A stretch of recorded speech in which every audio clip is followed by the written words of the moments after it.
A independência não é um fato, né? É que não podemos considerar o 7 de setembro como um ato mágico.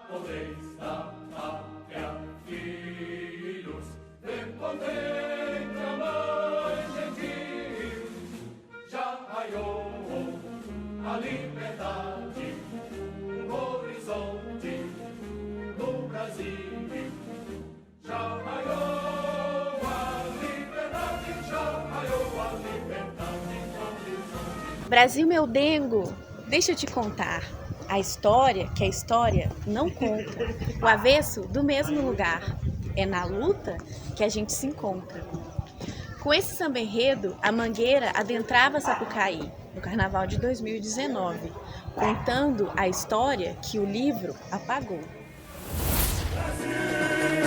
Eu nego a bandeira, chegou, confessos que o livro apagou, recebeu e vieram, sem mais invasão, porque descobrimento, tem sangue retido, pisado, atrás do herói, emoldurado, mulheres, amores do laço, eu quero um país que não pega um retrato.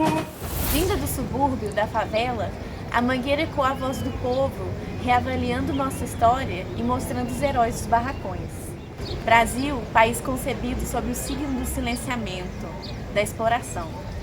Com a Mangueira, reforçamos uma lição aprendida na escola, que desde 1500 há mais invasão do que descobrimento. É importante a gente, em primeiro lugar, lembrar sempre que a independência não é um fato, né? A independência é um processo. Neste 7 de setembro, ao comemorarmos 200 anos da independência do nosso país, temos a oportunidade de refletirmos sobre o nosso passado, nossos mitos, nossos heróis. Sem dúvida, a figura de Dom Pedro é central nessa data. Afinal, foi a partir dele que a independência começou a ganhar forma. Mas o que é ser independente? E o que o 7 de setembro significa de fato? Hoje, o Rodeador Cultural vai te levar para uma visita ao nosso passado. Vamos voltar para 1822 e entender melhor os acontecimentos históricos anteriores ao dia 7 de setembro. Estivemos no Rio de Janeiro e conversamos com o pesquisador Paulo Knaus, professor no Departamento de História da Universidade Federal Fluminense. E em Minas Gerais, com o pesquisador Lindoberg Campos, professor do Departamento de Letras da Universidade Federal de Ouro Preto. Os dois tentam pensar e refletir sobre o papel de Pedro no processo de articulação da independência, focalizando especificamente no manifesto de 1º de agosto de 1822, no qual ele, Pedro de Alcântara, então príncipe regente, se dirige aos povos do Brasil, revelando os bastidores da nossa independência. A gente pode falar de uma longa independência, não é? Se a gente incluir, por exemplo, a vinda da corte de Dom João e a elevação do Brasil ao Reino Unido em 1816, no contexto, né, do fim do período napoleônico. Mas a independência, pensada no contexto mais curto, normalmente a gente considera entre a eleição, né, para as Cortes Gerais do início de 1821 até 1825, 26, que é a época do reconhecimento, né, internacional da independência do Brasil.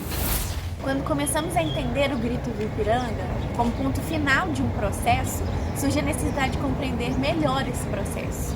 Como ele funciona, que acontecimentos fazem parte dessa operação que culmina no 7 de setembro, quem são seus protagonistas e quais seus interesses.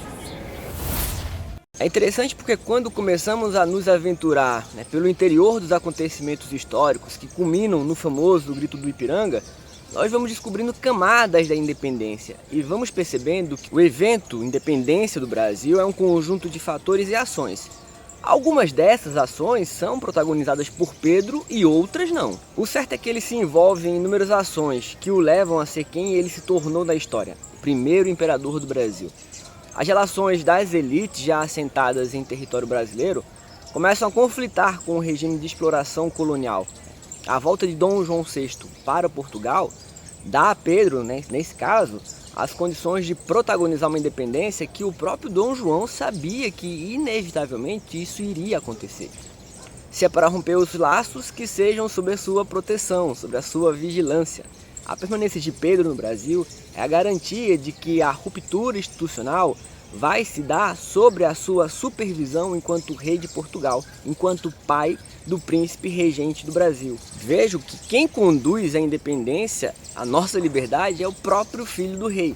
Então não poderíamos esperar daí, grandes transformações na forma como a sociedade se organizaria. Temos que lembrar que esse ato de independência que ele protagoniza tarda a implementação de uma possível república no território brasileiro, no mesmo modelo que houve no que a gente chama de América Espanhola, e o que levaria provavelmente à fragmentação desse território que a gente conhece hoje. Ou seja, a ação de Pedro articula um projeto maior de nação que envolve a necessidade de ajustar interesses locais. Esses manifestos, eles acontecem em 1822, o Manifesto aos Povos do Brasil e o Manifesto das Nações, são os dois manifestos de agosto.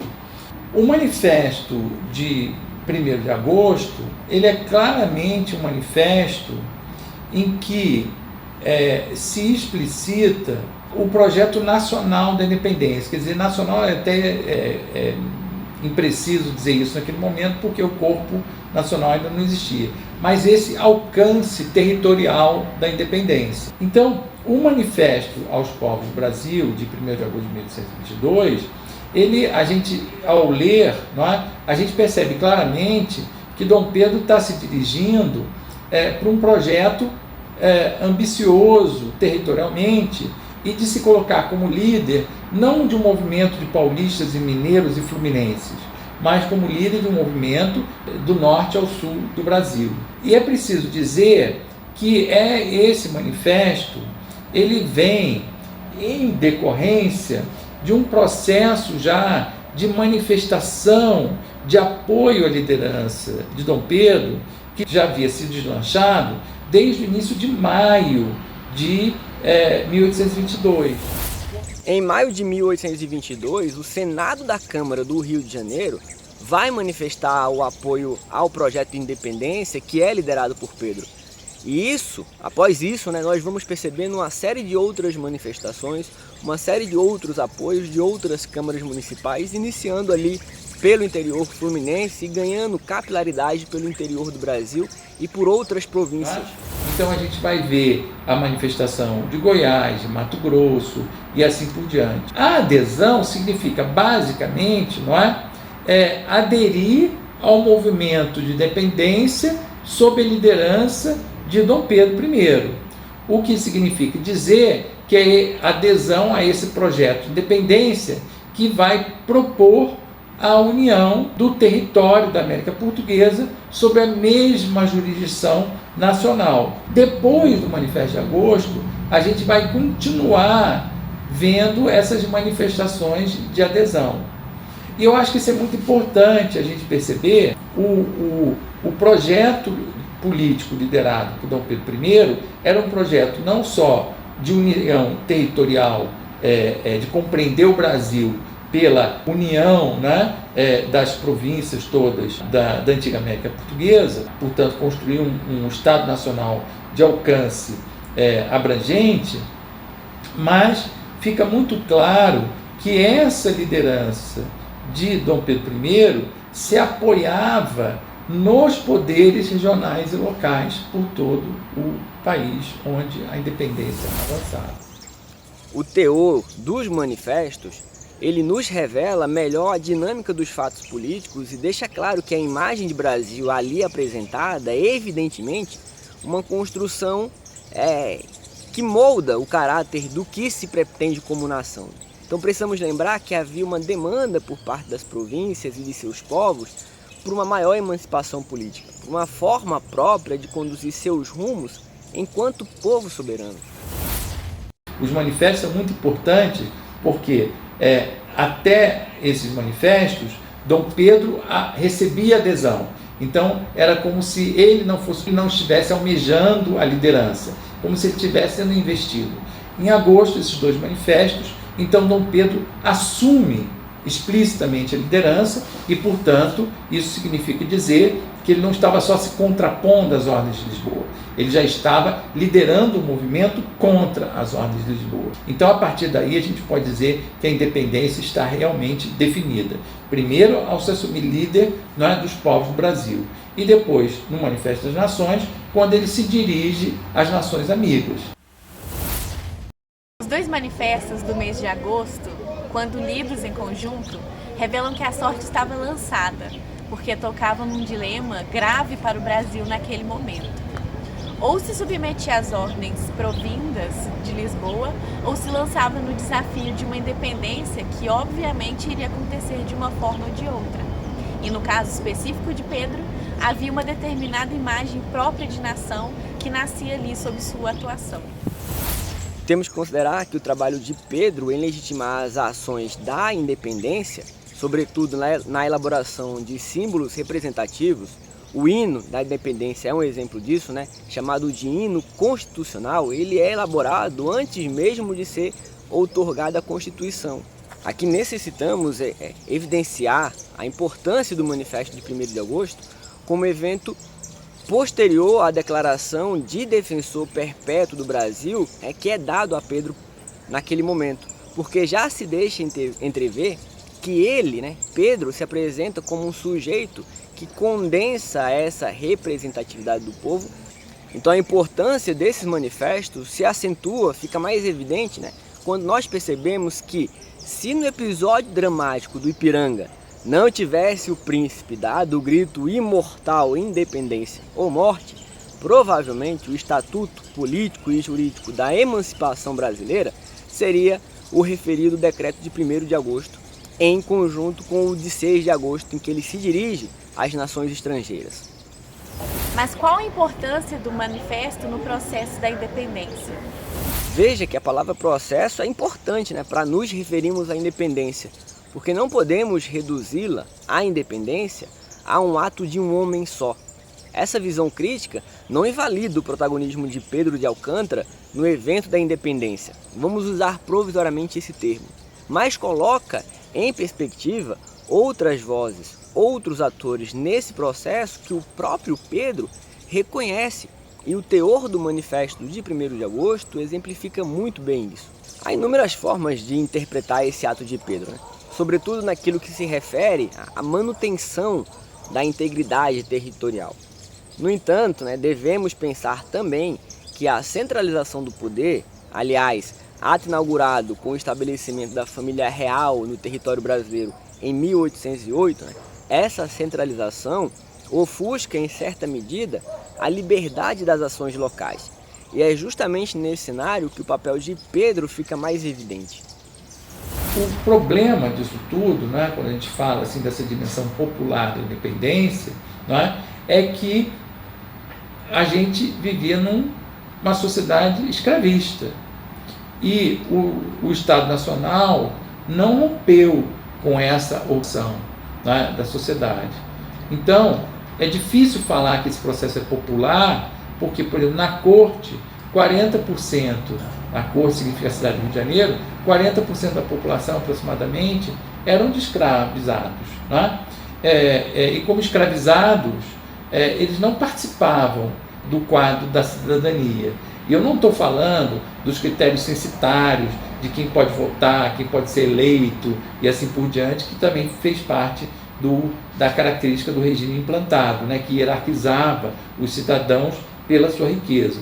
Eu estou falando daqueles que sequer estavam dentro desse regime, que são os escravizados, que ao longo da sua vida tinham perdido o direito à sua memória familiar, ao serem deslocados do seu lugar de origem, a serem obrigados a construir novas relações sociais no novo mundo, e mesmo assim ainda também a mudança política da condição de Reino Unido para a condição de Estado Nacional Autônomo terminou não fazendo diferença para esse conjunto de seres humanos que constituem a força de trabalho da sociedade e que continuaram subordinados à ordem escravocrata.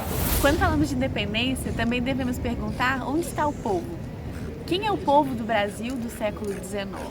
Então a independência ela pode ter representado muita novidade para a política local, para a organização dos poderes políticos, não é? No poder local, poder regional, etc. Mas para os escravizados a independência não significou muita coisa. E isso não está mencionado, é claro, no manifesto aos povos do Brasil. Então fica evidente que Dom Pedro, quando ele se dirige aos povos do Brasil, fala dos mineiros, fala dos pernambucanos, ele está falando daqueles que não são os escravizados. Japonês da pátria, filhos, contempla a mãe gentil, já raiou a liberdade, o horizonte no Brasil, já raiou a liberdade. A letra diz liberdade, mas liberdade para quem?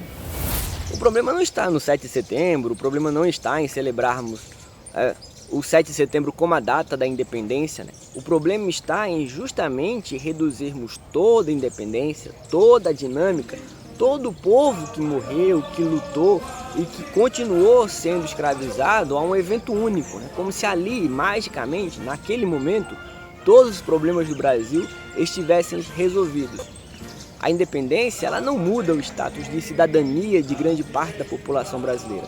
A independência ela gera um novo modelo de organização política, um novo rearranjamento das forças de grupos que coordenam a política do país. Então é muito claro, né, essa manifestação de que esse processo político, ainda que fosse feito em nome dos povos do Brasil, é preciso a gente colocar em questão o que significa esse conceito de povo. E ainda que eu tenha dito que a aclamação tenha sido uma grande festa popular, onde todo mundo ficou sabendo que alguma coisa ia mudar no Brasil, provavelmente a gente pode dizer que, na verdade, a condição da sociedade escravocrata não se alterou. Então, o pilar das relações sociais não foi afetado no processo da independência, e a gente vê claramente no Manifesto dos Povos do Brasil que Dom Pedro não tem argumento sobre a escravidão. A Constituição de 1824 mostra um Pedro como seu representante do povo, que provém de sua vontade e aclamação unânime dos povos do Brasil.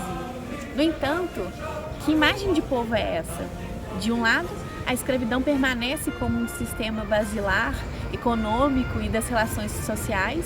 De outro, há uma verdadeira tarefa que tenta uma imagem de nação portentosa. Do universo entre as nações, resplandece a do Brasil.